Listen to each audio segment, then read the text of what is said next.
अस्सलाम वालेकुम नाज़रीन। ਅੱਜ ਅਸੀਂ ਗੱਲ ਕਰਾਂਗੇ ਜਿਹੜੇ ਛੱਤ 'ਤੇ ਰੱਖੇ ਜਾਂਦੇ ਸਨ ਮੱਗ, ਉਹਨਾਂ ਦੇ ਬਾਰੇ। ਮੱਗ ਕਿਉਂ ਰੱਖਿਆ ਜਾਂਦਾ ਸੀ, ਉਹਦਾ ਮਕਸਦ ਕੀ ਹੁੰਦਾ ਸੀ।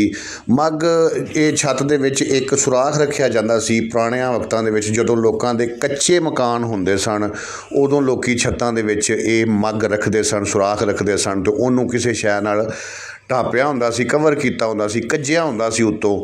ਇਹਦਾ ਨਾਜ਼ਰੀਨ ਮਕਸਦ ਇਹ ਹੁੰਦਾ ਸੀ ਪੁਰਾਣੇ ਦੌਰ ਦੇ ਵਿੱਚ, ਕਿਉਂਕਿ ਕਣਕ ਅਤੇ ਮੁੰਜੀ ਜਿਹੜੀ ਹੈ ਖਾਸ ਤੌਰ 'ਤੇ ਉਹ ਛੱਤਾਂ ਦੇ ਲੋਕ ਸੁਕਾਉਂਦੇ ਸਨ, ਬੀਬੀਆਂ ਸੁਕਾਉਂਦੀਆਂ ਸਨ।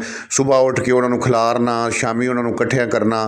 ਅਤੇ ਇਹ ਬਾਰਿਸ਼ ਵੀ ਕਿਸੇ ਵਕਤ ਜਿਹੜੀ ਸੀ ਉਹ ਜ਼ਰੂਰ ਆ ਜਾਂਦੀ ਸੀ। ਬਾਰਿਸ਼ ਦੇ ਦੌਰਾਨ ਕਿਉਂਕਿ ਉਸ ਮੁੰਜੀ ਨੂੰ ਛੱਤ ਤੋਂ ਕਾਹਲੀ ਕਾਹਲੀ ਨਹੀਂ ਸੀ ਲਾਇਆ ਜਾ ਸਕਦਾ, ਇਸ ਵਜ੍ਹਾ ਤੋਂ ਇਹ ਮੱਗ ਰੱਖਿਆ ਜਾਂਦਾ ਸੀ ਅਤੇ ਫੌਰਨ ਇਹਦੇ ਉੱਤੋਂ ਜਿਹੜਾ ਵੱਟਾ ਜਾਂ ਹਾਂਡੀ ਜਾਂ ਕਨਾਲੀ ਜੋ ਵੀ ਇਹਦੇ ਉੱਤੇ ਮੁੱਧੀ ਵੱਜੀ ਹੁੰਦੀ ਸੀ, ਉਹਨੂੰ ਚੁੱਕ ਕੇ ਅਤੇ ਫੌਰਨ ਜਿਹੜਾ ਉਹ ਮੁੰਜੀ ਇਸ ਮੱਗ ਦੇ ਜ਼ਰੀਏ ਆਪਣੇ ਕਮਰੇ ਦੇ ਵਿੱਚ ਅੰਦਰ ਉੱਤੋਂ ਜਿਹੜੀ ਉਹ ਸੁੱਟ ਦਿੱਤੀ ਜਾਂਦੀ ਸੀ। ਇਸ ਤਰ੍ਹਾਂ ਮੁੰਜੀ ਜਿਹੜੀ ਉਹ ਭਿੱਜਣ ਤੋਂ ਵੀ ਬਚ ਜਾਂਦੀ ਸੀ, ਨੁਕਸਾਨ ਤੋਂ ਬਚ ਜਾਂਦੀ ਸੀ।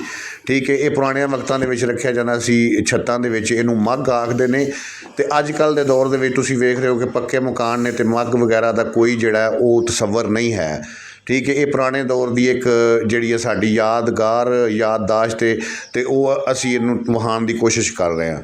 ਠੀਕ ਹੈ, ਤੁਸੀਂ ਉਮੀਦ ਕਰਨਾ ਕਿ ਵੀਡੀਓ ਤੁਹਾਨੂੰ ਪਸੰਦ ਆਈ ਹੋਵੇਗੀ। ਪਸੰਦ ਆਵੇ ਤਾਂ ਲਾਈਕ ਕਰੋ, ਸ਼ੇਅਰ ਕਰੋ ਅਤੇ ਚੈਨਲ ਨੂੰ ਜ਼ਿਆਦਾ ਤੋਂ ਜ਼ਿਆਦਾ ਸਬਸਕ੍ਰਾਈਬ ਕਰੋ। ਬੀਕ ਸਾਬਰ ਸਾਬਰੀ ਨੂੰ ਇਜਾਜ਼ਤ ਦਿਓ।